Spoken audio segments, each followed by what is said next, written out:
My name is Jennifer Gibson, and I'm the director of the Joint Center for Bioethics, and it's my privilege today to be moderating today's seminar.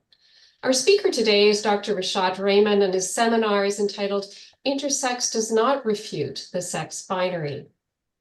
I would like to invite you to join me first in acknowledging this land on which the University of Toronto operates. For thousands of years, it has been the traditional land of the Huron-Wendat, the Seneca, and the Mississaugas of the Credit.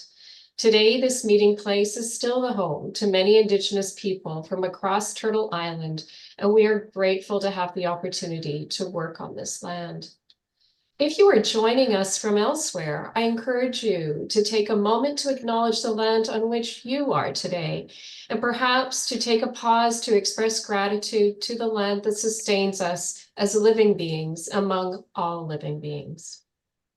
Before I introduce today's speaker, I have a couple of housekeeping items to share with you. First, today's seminar is being recorded. This seminar, along with other archived seminars, can be accessed through the Joint Center for Bioethics YouTube page. The format of our seminar is a presentation by our speaker, followed by a facilitated discussion period. During the discussion period, if you have a question, please put it into the YouTube chat or send your question to jcb.ea@utoronto.ca. The email address for those of you who are joining us by chat will be posted for you later in the seminar. Now it is my pleasure to introduce today's speaker. Dr. Rashad Rehman is Assistant Professor of Philosophy at Franciscan University of Steubenville in Ohio. Dr. Rehman received his PhD from the University of Toronto in the Department of Philosophy with a collaborative specialization in bioethics through the Joint Center for Bioethics.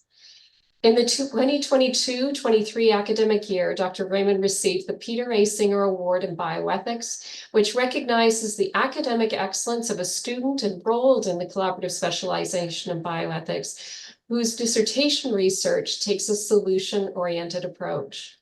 Dr. Rehman's dissertation, The Ethics of Intersex Pediatric Surgery, was supervised by Professor Amy Mullen and incidentally was defended without corrections, which is a very, very rare occurrence, and can now be accessed publicly through the University of Toronto Library.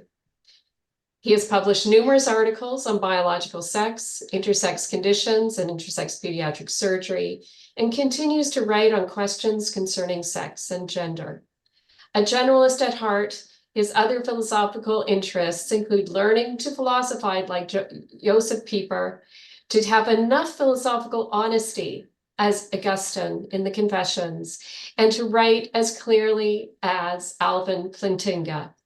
Rashad, on behalf of all of us at the JCB, welcome back and welcome to today's seminar.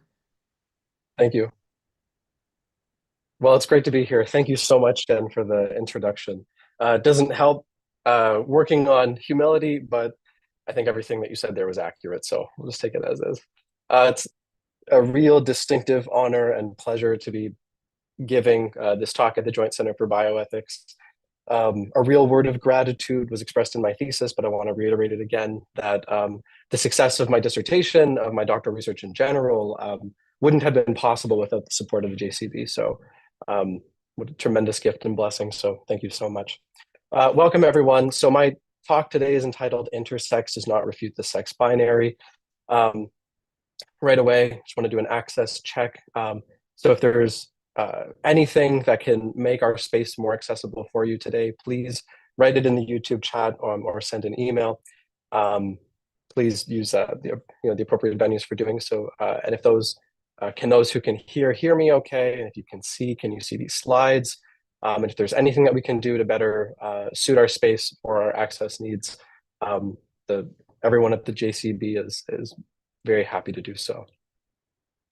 So I want to begin today's talk by talking about my first interaction with what we might call something like intersex bioethics, or a sort of sphere of bioethics which takes seriously what we mean by this term intersex, approaches to intersex, thinking about intersex pediatric surgery or surgery done on folk with intersex conditions.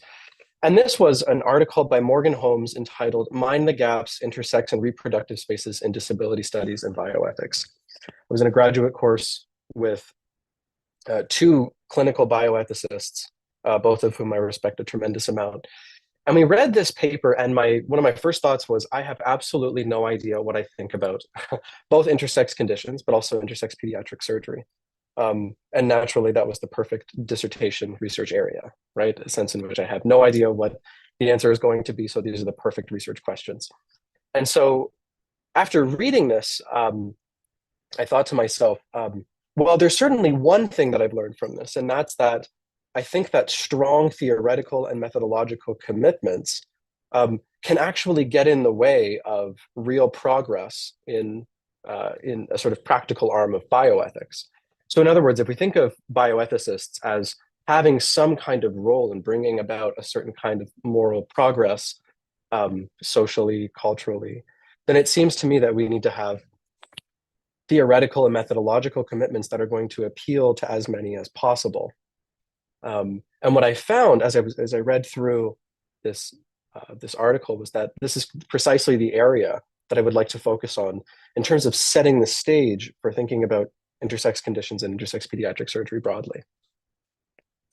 And so as I began some of my studies, there's sort of what I would call maybe two arms of the question, and this is sometimes how it's phrased. There's first and foremost the activist perspective on intersex pediatric surgery.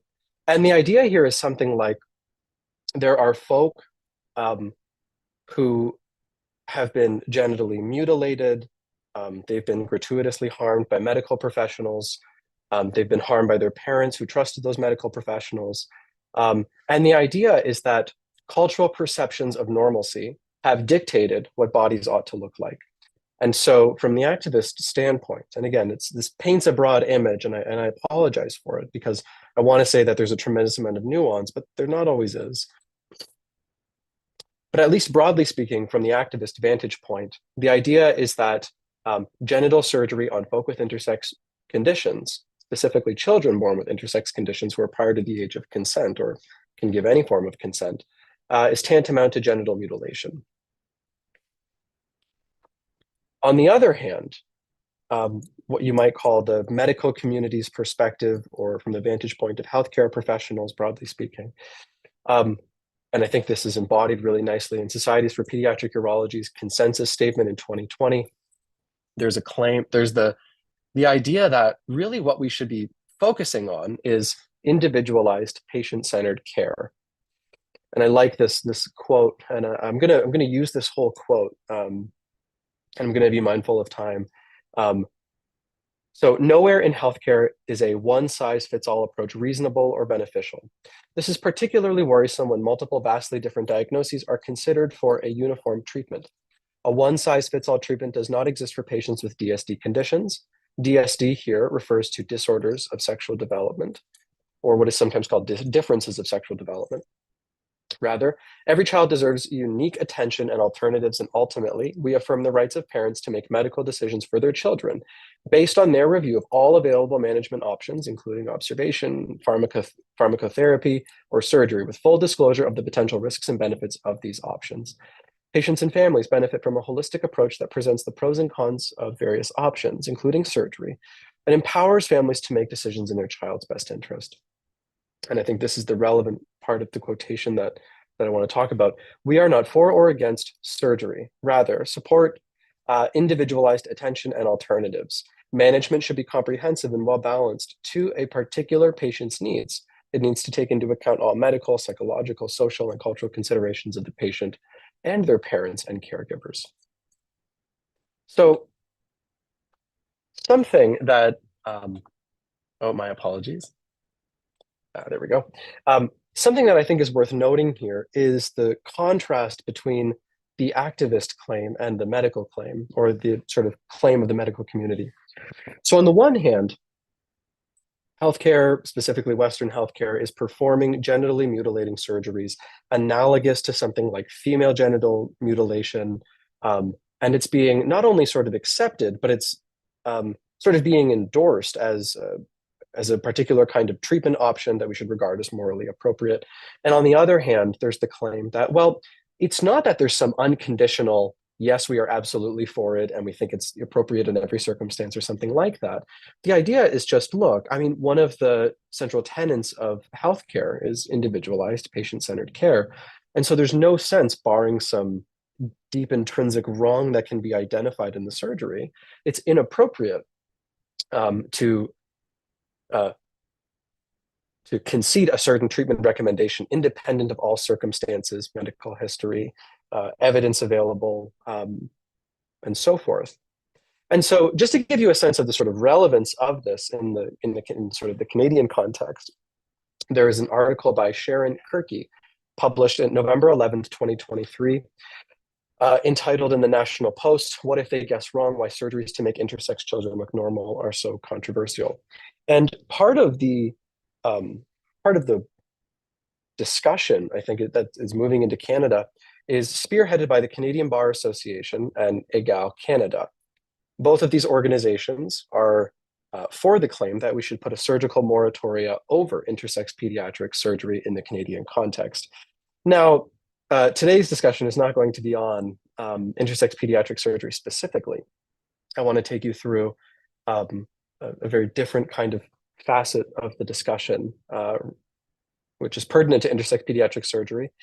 But for today, I just want to point out that I think that we need to be very critical of the move towards surgical moratoria in the Canadian context. And by the way, as I'll mention, one of the additive advantages of my doctoral research is that my view is being perfectly consistent with thinking that intersex pediatric surgery is wrong in at least most cases, or that you can identify serious wrongs in various manifestations of intersex pediatric surgery, or many forms of it, I should say. So it's not like my position, I just want to clarify this right off the bat, is that we should be pro-intersex pediatric surgery or something like that.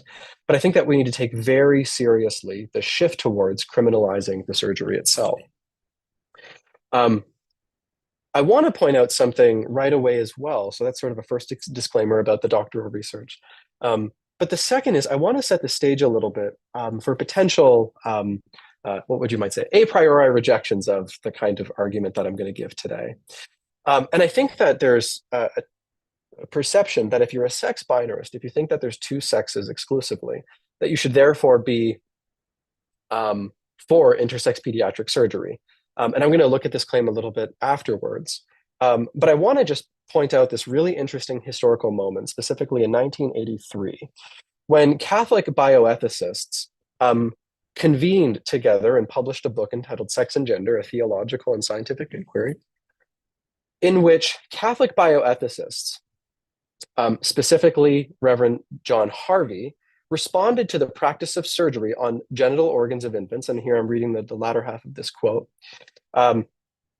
surgery on the genital organs of infants with ICs and DSDs, so this stands for intersex conditions and disorders of sexual development. Harvey argues against infant surgery based on the inability of the family and doctors to determine the newborn's biological sex. So here's what I think is remarkable about this historical incident. The first is that Harvey's Catholic position illustrates how sex binarism, the idea that there are exclusively two sexes that human beings have, male or female, is consistent with being against the moral permissibility of intersex pediatric surgery. And I think that that's no small feat. Sex binarism, and consequently a sex binarist justification of intersex pediatric surgery, needn't be motivated by social standards of normalcy. And I think that this is illustrated specifically by the argument that Harvey gives. Nor does sex binarism entail the moral permissibility of intersex surgery. And that, I think, is the real takeaway. Sometimes the claim seems to be that if you think that there's two sexes, then it can only be on the grounds of social standards of normalcy that you could justify intersex pediatric surgery. But I actually think that that's mistaken. I think that the wrong-making feature that Harvey identified, namely in certain cases, the inability to determine a newborn sex, is, I would probably argue, is the sex binarist position on intersex pediatric surgery, broadly speaking. And that's to say that that's one of the most serious considerations against the surgery altogether. And so I think that you have a powerful argument from sex binarism against intersex pediatric surgery. And again, so this is just to sort of ward off the idea that if you're pro-sex binarism, you have to somehow be also pro-IPS. All right.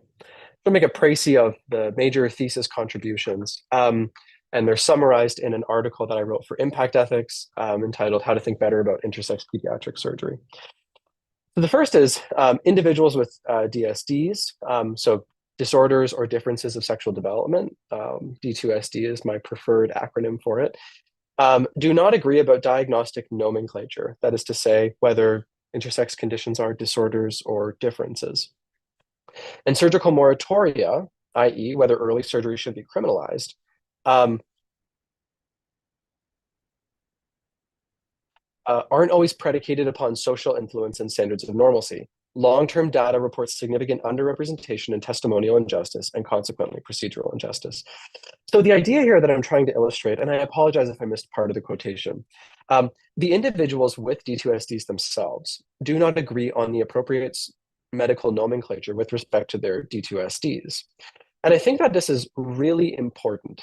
And that's because if it's true that there's a remarkable amount of disagreement about the nomenclature specifically, then I think that it's inappropriate to have a priori conceptions of what language ought to be used in healthcare. I think that we need to be very clear about the kind of language that we're using, specifically the justification for that language itself, but also just appreciate that an unconditional defense of something like difference of sexual development it's not only sort of unjustified at a certain level, but that it's not actually desired, for example, unilaterally by all folk with intersex conditions. And I think that that's a really important component to our discussion today, especially if we're taking seriously the testimony of folk with intersex conditions. A second major contribution of my thesis is principles for thinking better about D2SDs and IPS. IPS, of course, is the acronym for intersex pediatric surgery. So we need to move beyond the overvaluation of autonomy, which is called by some the sovereignty of the will thesis. And this is the idea that my autonomous decision for X, given some action, is identical to the claim that X is good. I think that we should be deeply suspicious about these kinds of claims and give arguments for it. Appreciating the life-altering consequences of non-IPS treatment plans. And so sometimes the perception is that only intersex pediatric surgery as a treatment recommendation for a child born with IPS carries life-altering consequences. And I think that I've demonstrated that actually the sort of sword cuts both ways. And we need to take that seriously. And again, this isn't to be for IPS. It's simply to say that what's true of one half of the equation is also true of the other. And I think that there's good arguments to be made for that. And also false characterizations of intersex pediatric surgery itself. So I mentioned here surgical category mistakes. For example, like thinking that every case of intersex pediatric surgery is formally a case of torture, for example, or a case of mutilation, or a case of a surgery being done for only aesthetic reasons or something like that. I think we need to be very careful about a particular instance of the surgery itself, thinking about the motivations that are present, the justification for the surgery, and taking seriously those features of the surgery which are in fact homogeneous across all cases and which aren't. And so I do the hard work specifically in, I haven't looked at it in a little bit now, I believe in chapter 3. Yes, it's chapter 3 of my thesis, to be more careful about how we think about intersex pediatric surgery in general. What actually is it in certain cases? But also bypassing implausible theoretical and methodological commitments. And I have in mind here actually Morgan Holmes, who I cited earlier. And the idea here is that I develop what I call a sort of Peperian philosophical methodology. So a philosophical methodology predicated on the writings of philosopher Josef Pieper, who argues for a position, sort of methodology in approaching these kinds of questions, in which we need to be deeply pluralist about our theoretical commitments. And he has this nice line in one of his books entitled Scholasticism, where he says it's really in the spirit of St. Thomas Aquinas, in breaking down methodological barriers. In other words, I don't think that we need to buy grand narratives about Western healthcare or large-scale claims about the nature of disability or, for example, some principle of egalitarianism. I don't know. I don't think that we need to have large-scale conceptions of the truth value of those things in order to make real insight on the question of whether intersex pediatric surgery is ethical. And in the third case, I try to make some contributions, practically speaking, to healthcare. So I think that ethical frameworks to regulate IPS, none of which are wholly plausible to date, should be framed as moral considerations for or against certain treatment recommendations. And I work out the operational details in my thesis, particularly, I believe, in chapter 5. And so these are some of the sort of contributions that I hope to make in the thesis itself. It's now publicly accessible, so whether or not I'm successful at that, you can be the judge. I gave the reference here in case it's hard to find on T-Space. I've looked it up a couple of times, and sometimes I can't even find it. And so, yeah, there's this line in the Peter A. Singer Award where it says, preference is given to projects using a solution-oriented approach and to a student of merit. And the idea here is constructive along the lines of proposing something concrete in response to the issue and problem identified. So a trap that I didn't want to fall into was thinking that because these are philosophically rich questions about the nature of biological sex, how we think about moral justification of contested surgeries, how we should think about the role of, or what we should think about, for example, testimonial justice and epistemic justice with respect to questions of intersex pediatric surgery. Just because they're deeply philosophical, I never wanted them to be divorced from the real people that these questions are about. And so that's why all throughout my published work, but also specifically my thesis, where my views are most explicit, the idea is always to have all stakeholders involved, but also to be extremely practical in orientation. All right, so why should we care about sex? I think that we can bifurcate the answers to this in two categories. So the first is I think that there's theoretical reasons to care. So one could just be self-knowledge. And the second is we want to have a philosophical anthropology or an image of the human person where we understand the kinds of beings that we are. Right? I think that's a principle of self-understanding, maybe even of self-knowledge. But I think that we want to have an inclusive philosophical anthropology. We don't want to unnecessarily exclude folk, but we also want to have a deep understanding of what this thing is, we are. In fact, I teach a course called The Philosophy of the Human Person at Franciscan. Again, reflecting on these questions, I think is just, it's valuable if you're wondering about what kind of creature we are ultimately. And of course, our sex is integral to the kinds of beings that we are. And also for practical reasons, so you might think that an account of sex might have implications for a specific view with respect to intersex pediatric surgery, or maybe it just helps us in general understand what the surgery is, descriptively speaking, if we have an account of what intersex specifically means. But also we want to have accurate medical nomenclature for what we mean by the term intersex. Is it a sex? Is it a kind of sex? Is it a conglomeration of sex characteristics and so forth? I don't want to jump ahead too much, but these are some reasons why we might care initially. So we're going to entertain the question of whether intersex refutes sex binarism. This is chapter 2 of my thesis. By entertaining a recent exchange between Murphy and Toledo. That's how I'm going to abbreviate it. I'm referring to Timothy Murphy and Toledo, among other authors. And a lot of the argument that I'm going to give today and the formalized argument is actually accessible in this article that I published last year called Intersex Does Not Violate the Sex Binary. And so if today's talk interests you or you'd like to see more on it, I would recommend going to that article itself. So we're going to appraise this question in light of an exchange for no deep reason other than that it's far more entertaining than giving you a series of philosophical arguments. Maybe some of you in the audience would want that, but too bad. And my position is that Toledo's position that intersex does not refute the sex binary is correct. But the argument needs to be and can be stronger. So what we're going to get, I think, is a less plausible argument that intersex doesn't violate the sex binary. And then what I hope to be is a far stronger argument. And so after strengthening the argument, I conclude that it's that intersex does not refute the sex binary. So in arguing against male and female, he created them. This was a document published out of Vatican City back in 2019. Timothy Murphy argues that the presence of intersex human beings is a counterexample to, and consequently a refutation of, the sex binary in human beings. So the idea is that we have males, biological males, we have females, biological females. And consequently, we should think of intersex conditions as posing some kind of challenge to the strict binary of male and female. And so we should ask the question, well, in what sense is intersex a counterexample? Well, I think that Murphy has three options. So, and again, broadly speaking, the first is to say that intersex is a third sex. And we might call this view something like sex trinerism. This is the philosophical thing to do for you healthcare workers who might be thinking, why is there a name associated with all of these views? And it's to shorthand them. This is a typical mode of or move of philosophers. Intersex is a third sex, so sex trinerism. Sex is a social construction, social constructionism, or sex sits on a spectrum. In this view, I call it sex polymorphism.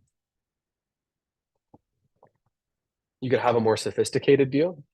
You could say, for example, that intersex is a third sex, but what we mean by sex is that it's a social construction, or perhaps it sits on a spectrum, so it's still biological.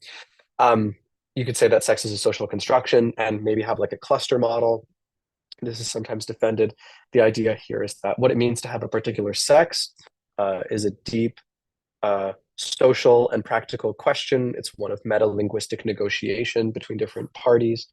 And so perhaps it's the case then that having the certain kinds of features are sufficient for being, for example, a biological female versus a biological male. Or you might, for example, say that it's a social construction and it's simply up to a person and not some social standard of what constitutes the right kind of conglomeration of sex characteristics that constitutes being male or female. Again, we could sort of do all sorts of things with these views. The point, though, for Murphy is that he defends number three, which is that sex sits on a spectrum. And so he defends sex polymorphism. So a brief word on one and two. So I think that not many hold sex trinerism at all. And I think the first reason that I would parse out is maybe that I think it's counterintuitive. So think of it like this. If intersex were a third sex, then no person with intersex conditions could be male or female. It couldn't be possible that a male or female have complete or partial androgen insensitivity syndrome, or congenital adrenal hyperplasia, two of the more common intersex conditions, but they do, right? So if it's possible to have intersex conditions and be a female, then it follows that you shouldn't be a sex trinerist. It undermines it. And so there's a sense in which you'd have to give up a very plausible thesis, namely that you can have intersex conditions and be a biological female. And so it's not a sex. To say that you would have two sexes at the same time, I think would obscure the meaning of sex altogether. But I think it just, moreover, it collapses as a view. And by collapses, I don't mean is defeated as a view. I mean it morphs into a different view on analysis. So I think that it just obscures the meaning of sex altogether and consequently collapses into a different view. So if intersex is a sex, then, well, what is a sex? It would have to either become something like a spectrum or a social construction, but then that loses motivation for sex trinerism. And so I think that that's at least one strong reason why many aren't sex trinerists. So social constructionism has some defenders, but I think is deeply flawed for two reasons. And again, we're going to be moving relatively quickly, but I want to note that I am aware that there's more to be said on all of this, and I've tried to do the hard work in my research and in some of my articles to actually parse out these views in more detail and more charitably and so forth. And so I think the first reason I think is helpfully illustrated by philosopher Alex Byrne, who gives the following argument in his article, I believe in the Medium, entitled, Is Sex Socially Constructed? And the argument goes like this. The category human is no more socially constructed than the category female. And if it were, then the thesis should have been that the category human is socially constructed, not that female and male are socially constructed. So here's the example that he gives. Human children and adults almost invariably exist within social groups, but the occasional human who has always been completely isolated from any society is doubtless part of our history too. Even if not, so suppose this is just descriptively false, there could easily have been such an isolated human. By the same token, there could surely have been socially isolated human females and human males. Perhaps an early hunter-gatherer couple left their group and fended for themselves. She became pregnant, he was eaten by a saber-toothed cat, and she died shortly after giving birth. Their short-lived but developmentally typical child did not exist within any society, but was a human being and was either male or female. And so I think this is the first reason why I think that social constructionism is deeply flawed, in virtue of this kind of thought experiment where male and female are not themselves socially constructed, and yet it would be strange, to say the least, that this child was not either male or female. If it's true that this child was in fact male or female, then it follows that social constructionism about sex is false. So I think that that's the first reason why social constructionism is mistaken. The second is, and I give this example in my thesis, consider how we evaluate the distinctions we draw in nature. So consider geologists' rock classifications. They've never given this talk publicly. So if a geologist is in the room, I probably have some detail wrong. If I observe a rock and I want to distinguish between its separation on its formations and color in ordinary light, then I draw the distinction between its fracture and luster. The rock, objectively, that is to say, mind independently, has separations on its formations and color in ordinary light, which is to say that fracture and luster, referring to those separations, are not socially constructed.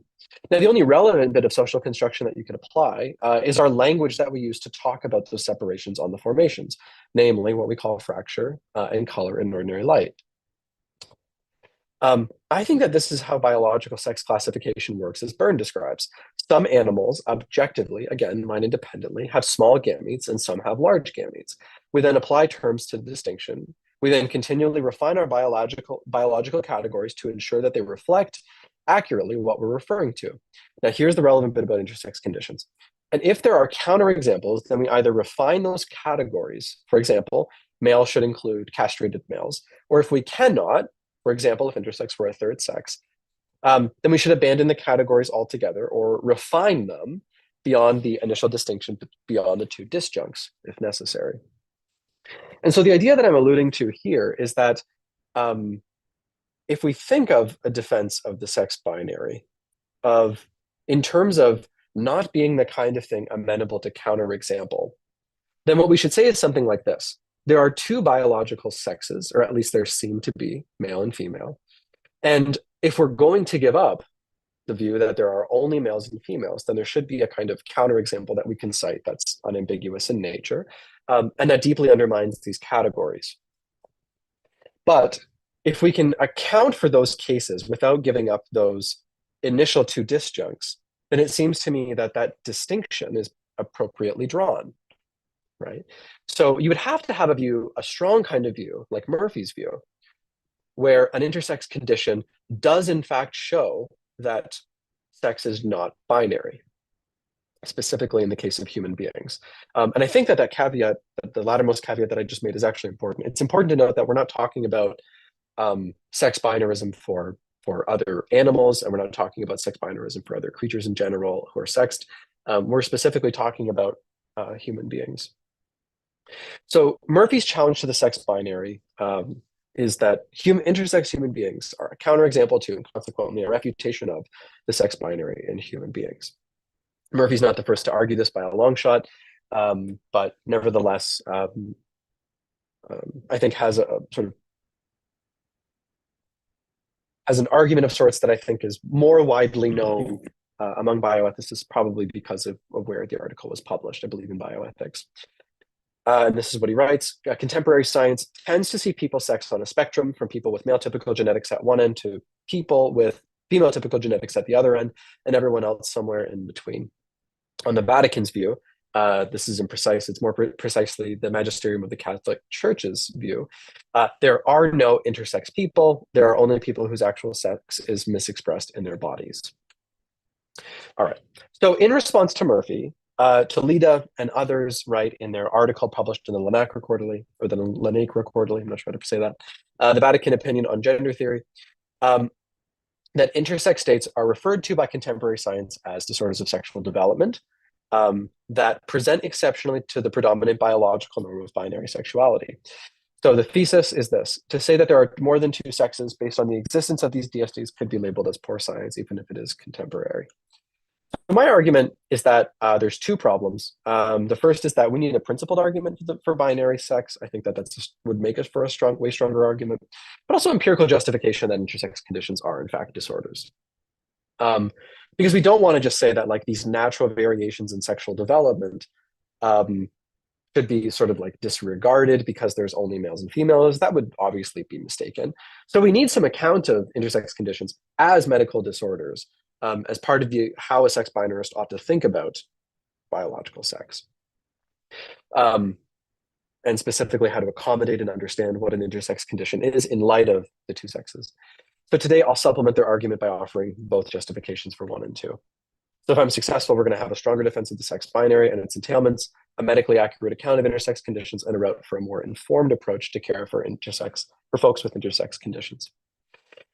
So I think that there's two interpretations of Toledo's argument, and the first one goes like this.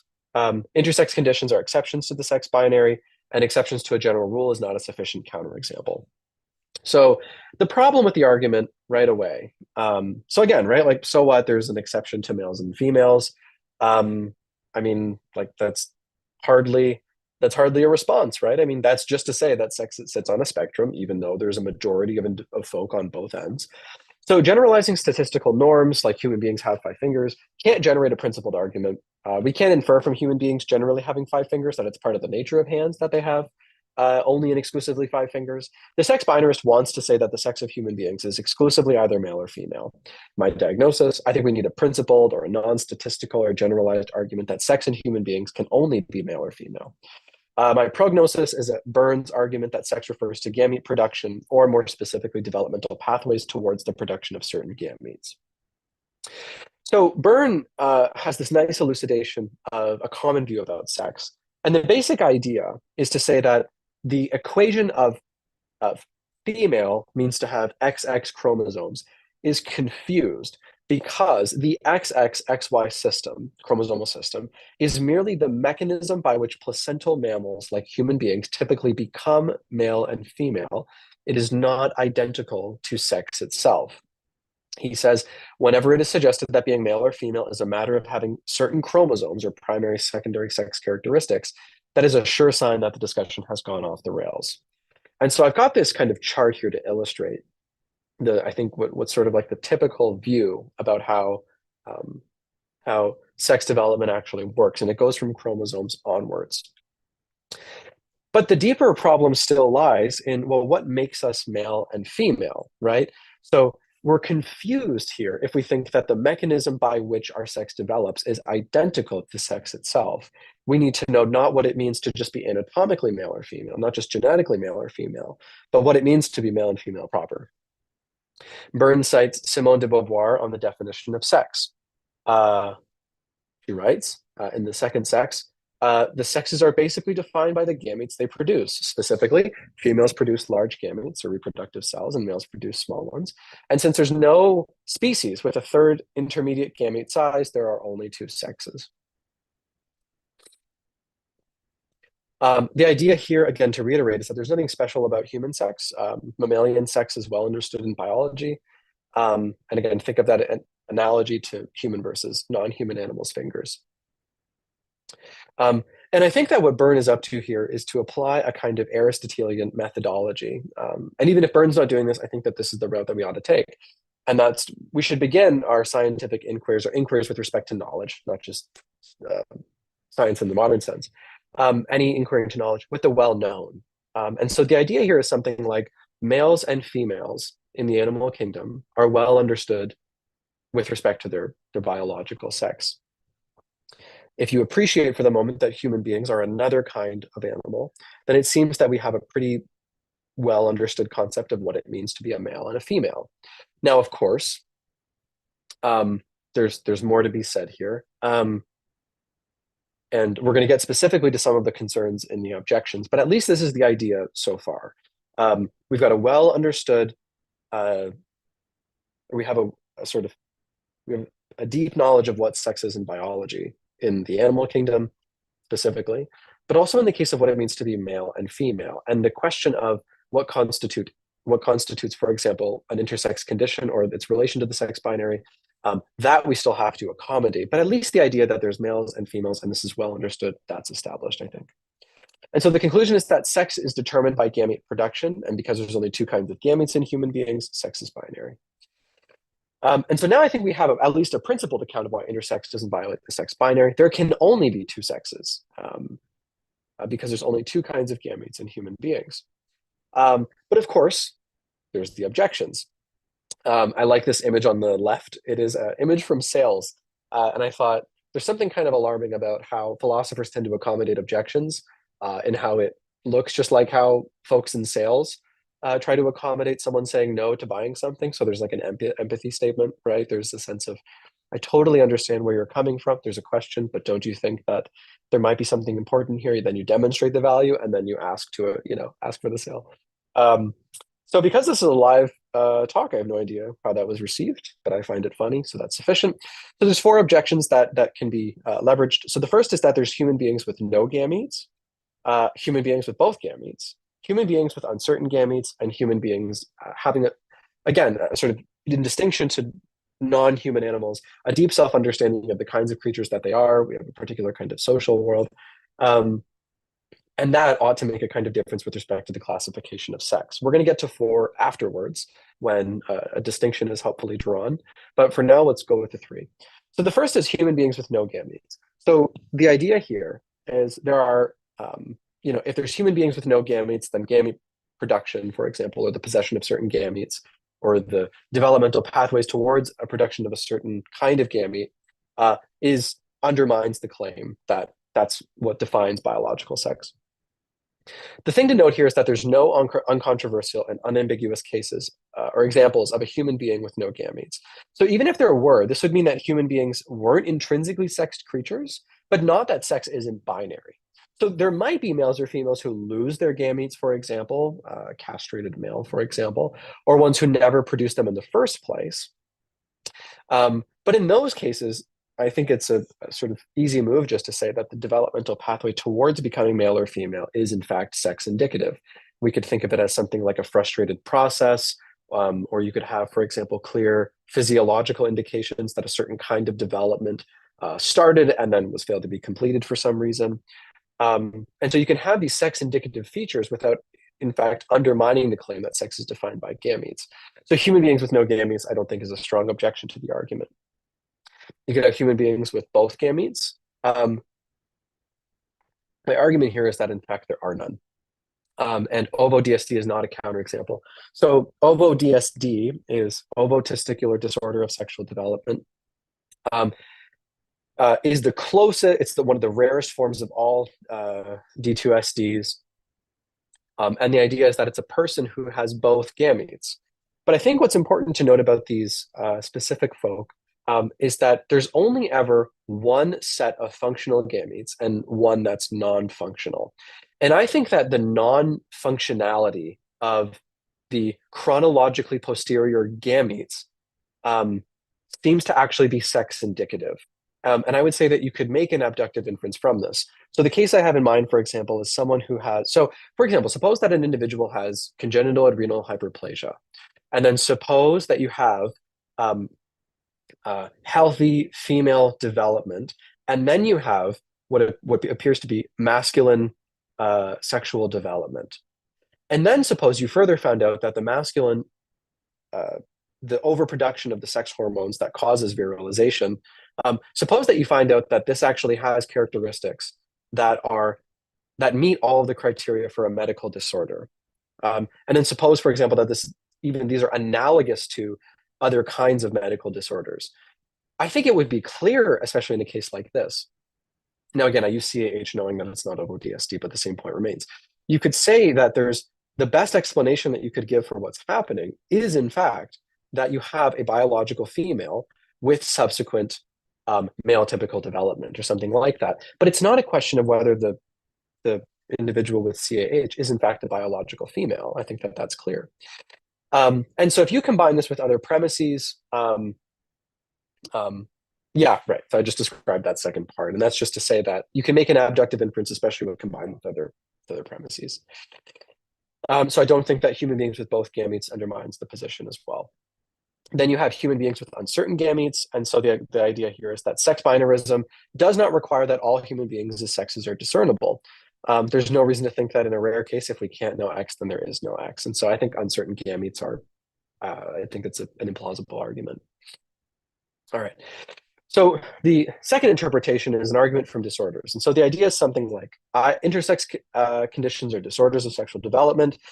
Disorder implies a lack of order, the natural order being male and female, and then consider the remarkably low prevalence of intersex conditions. I think that there's a grain of truth here, and that's that sometimes the prevalence statistics are absolutely through the roof. And one of the reasons for that is that Klinefelter syndrome and Turner syndrome are included in intersex conditions in statistics that report the prevalence rate of intersex conditions when they shouldn't be. It's very clear what sex someone with Turner syndrome or Klinefelter syndrome has, and so they're not formally intersex conditions. And if you say, for example, well, maybe this just you should just include them in disorders of sexual development broadly, I think that would confuse the difference between thinking of intersex conditions as one kind of disorder of sexual development and not the other way around. And so the problem that I think is that, well, we need an argument that all intersex conditions are medical disorders and not mere differences. And this is the crux, by the way, of a lot of the philosophical and the disability literature on the subject as well. So I think that this is a deeply empirical question. We need a demonstration that all intersex conditions are, in fact, mere differences and not disorders. My prognosis, there is empirical evidence that, in fact, they are all medical disorders. And I'll use the example of CAH to illustrate why intersex traits or conditions are, in fact, disorders. I should say as well, for those of you who have read any of my work on this, this is a different view than I've defended in my article in Bioethics in 2022. There I argued that we might be able to provide an argument that some intersex conditions are disorders and some mere differences. And I think that that's a sort of balanced view. But actually, colleague and mine and I, we have a more novel way of thinking about how to think about intersex conditions as both disorders and differences simultaneously. But for now, I think that there's a very straightforward empirical argument that they are all, in fact, medical disorders. So take CAH. These conditions can be traced to gene mutations causing pathophysiological consequence. So for example, the mutation in CYP21 causes 21 hydroxylase deficiency in CAH. And this isn't dissimilar to other commonly recognized diseases such as sickle cell disease or cystic fibrosis. These are therefore not variations in normal function, but abnormally affect physiology, whether by disrupting steroidogenesis or blocking receptor function. The idea here is that you have an overproduction of sex hormones, and the kind of process that's involved in causing this meets all of the formal criteria for a medical disorder. Now, I once got into it with this is the philosopher's talk. Once sort of had this lovely exchange with the geneticist on this question, and it was pointed out to me that mutation is not even used in genetics anymore. And I pointed out, just by way of brief response, and this is actually accessible in chapter 2 of the thesis as well, if you want to look into this, that the language of pathogenic mutations the language of a particular gene being pathogenic is still used. And so the idea here is that patho, from pathos, the Greek for disease, is still being used. And so there's still a negative evaluation specifically of the medical disorder in question, even if some of the language that we use is sort of desired to be changed or something like that. So in other words, there's no avoiding that this is in fact characteristic of a medical disorder. And so the distinction that I think is crucial here is the distinction between variations in normal function and those which abnormally affect physiology, right? So medical disorders are those that abnormally affect physiology. And so we have here a functional concept of medical disorder. Now, is that true of CAH? Absolutely. The enzymatic defect in CAH can be fatal if not treated with lifelong medication, like salt, for example, salt wasting in CAH can be deadly.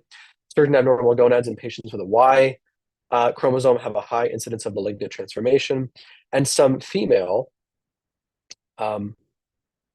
anatomies in this area can lead to painful or obstructed menstrual flow that must be managed. And so all intersex conditions involve pathophysiologies with negative functional consequences for health, from which it follows that intersex conditions are in fact medical disorders. Now, someone might reasonably suggest, well, no, it's not that they are disorders, it's that they're medicalized into disorders. But they are, in fact, benign differences in sexual development. Now, the grain of truth here is that, yes, misusing disorder can cause medicalization. But disorder is not applied, or it shouldn't be applied, because individuals with CAH fail to meet social standards of anatomical normalcy. So, for example, of a folk who has a larger than average clitoris. Instead, it's because of the biological pathophysiologies with negative functional consequences for health involved in CAH. And so this is the key distinction that I think ought to be drawn. There's a difference between social standards of sexual normalcy, which I think is the difference component, the appropriate case in which an intersex condition has this component of difference, versus disorder in the DSD itself. And I think that this alleviates the self-understanding objection by saying that, while true, we can think about the sex that we have we should draw this distinction to better understand what we mean by sex altogether. A reference that I would recommend taking a look at is an article published with Dr. Darius Bagley of the Hospital for Sick Children and the Department of Surgery at the University of Toronto, where we defend this view at a little bit more length, namely that both difference and disorder are appropriate when talking about intersex conditions, because disorder refers to medically accurate medical nomenclature that's important for accurate diagnoses and prognoses for folk with intersex conditions. But also difference is appropriate because we don't want to say that a mere difference, for example, in anatomical sexuality constitutes something like a medical disorder. And so we want to be able to parse out what we might mean from, for example, like a medical disorder versus like a social disorder. We want to be able to parse that out for important reasons. And so we proposed the language of D2SD. All right. In sum, I think that the argument is now defensible. Sex in human beings is binary, and intersex conditions, or D2SD, refer to males and females with intersex conditions. And so we can formalize the argument like this. We should begin from the well-known in scientific investigations. I have the support on the right side. I'm running out of time here, so for those who are watching later on, you can take a more careful look at this and the support that's used. We should begin with the well-known in scientific investigations. We should define sex in light of well-known human sexes. Intersex is what not well known, so male and female sex should determine the definition of intersex. If sex is defined by gamete production, and gamete production is binary, sex in human beings is exclusively male and female. Sex is defined by gamete production.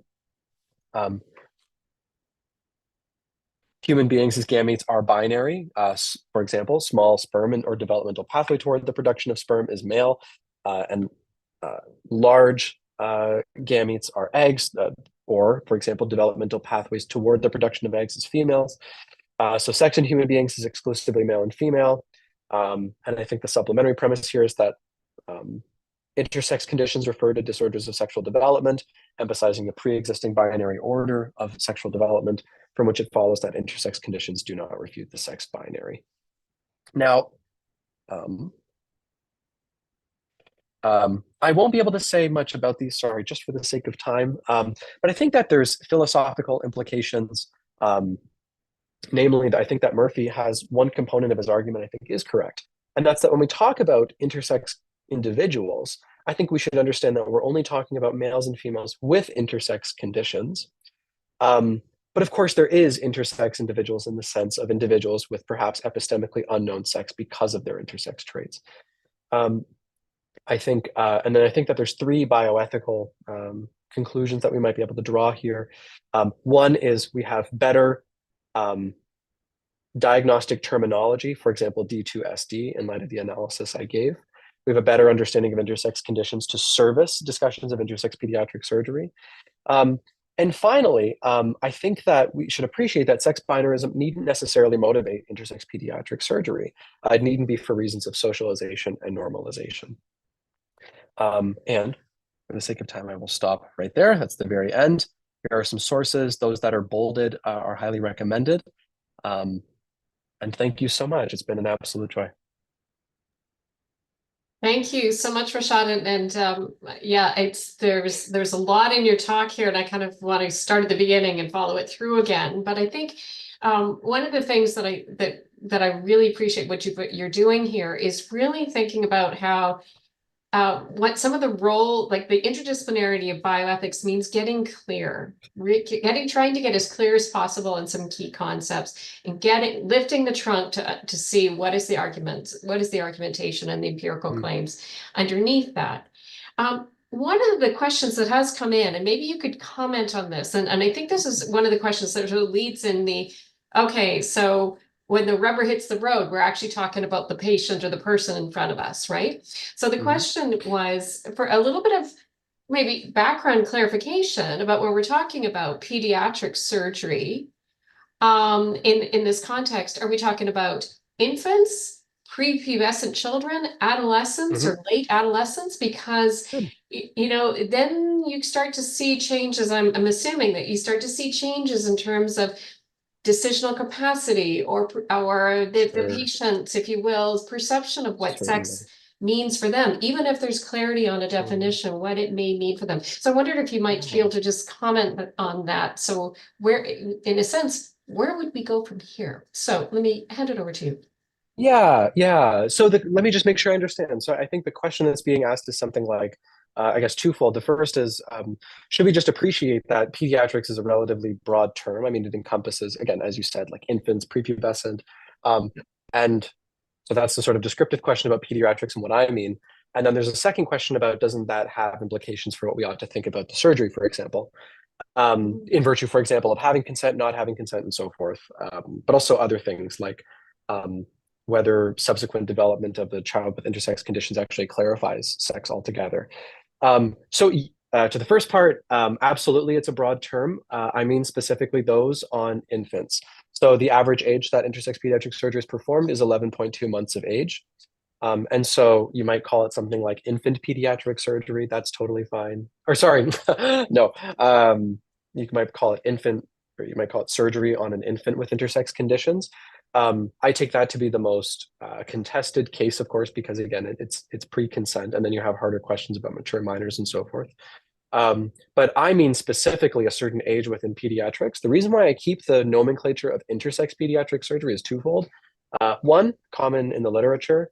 And two, I think that we should be sensitive that the lifespan does in fact matter. The lifespan of the child with or the person with intersex conditions really does matter, and it makes certain things morally relevant that weren't at different points in time. So that's certainly true. So yes, and then in terms of the second question or the second part of the question, absolutely, it makes a difference.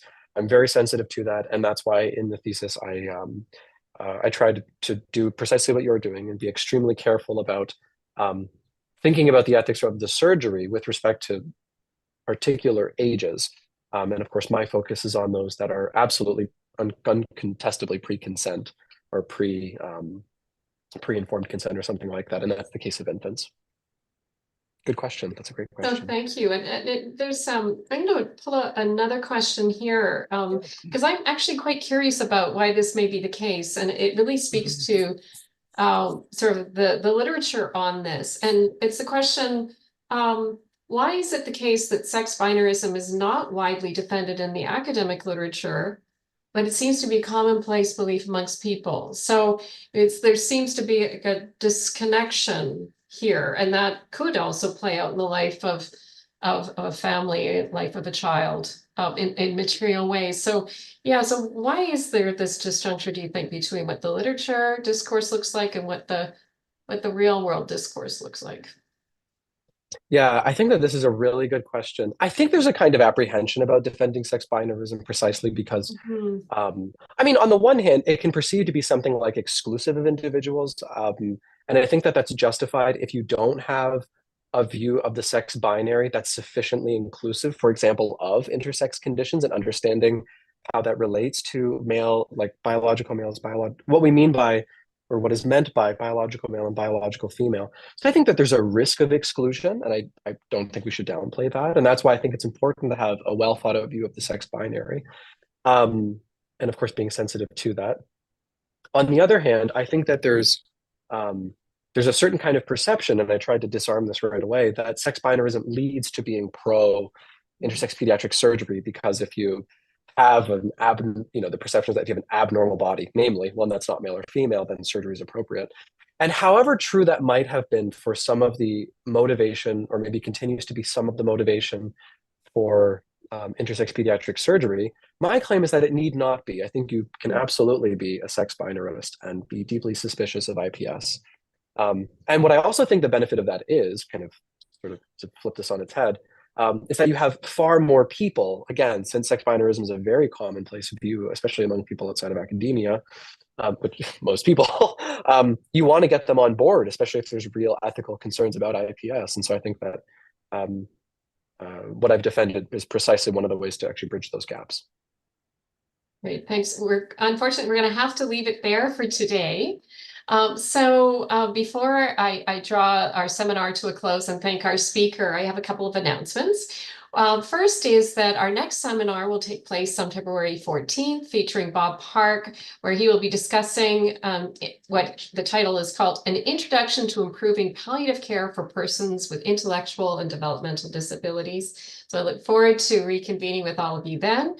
To sign up to receive our weekly seminar reminders and our JCB Events Digest, which is a roundup of numerous bioethics related talks that in our local community and elsewhere, please email jcb.info@utoronto.ca, and Terry will put that email address into the chat for you. And so, Rashad, on behalf of all of us, thank you so much for coming back to share your continued work and especially to bring us deeper insight into what you did with your PhD dissertation research. All the best to you, and thank you so much for a really stimulating presentation. Thank you. It was a real joy.